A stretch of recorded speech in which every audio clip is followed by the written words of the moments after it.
Hello guys! Ngayon tuturuan ko kayo kung paano mag-turn off ng dark mode sa Instagram. Una, pindutin ang Instagram app nyo.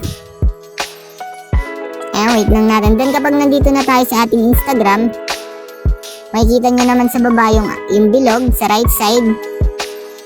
Yun yung ating profile. Pumunta lang tayo sa ating profile. Pindutin natin yung bilog doon sa baba. Sa parting right side. Pindutin lang natin yon. Then ayan, kapag napindot na natin yon, andito na tayo sa ating profile. Makapapansin nyo naman sa taas yung 3 line. Sa right side siya, sa upper part. Pindutin nyo naman yung 3 line. Eto siya. Ayan, then kapag napindot nyo na, nandito na tayo sa settings and activity. Kapag nandito na tayo, scroll down lang natin. Ayan, scroll down lang natin. Then, hanapin natin yung accessibility.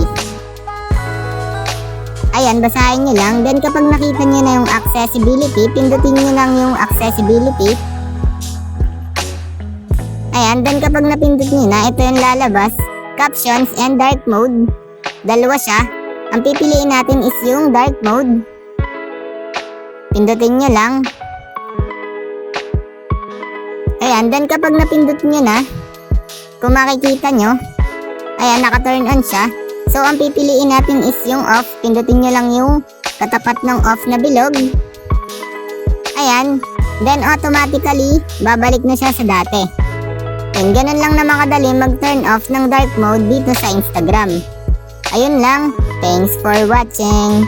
Subscribe me for more videos like this. Thank you.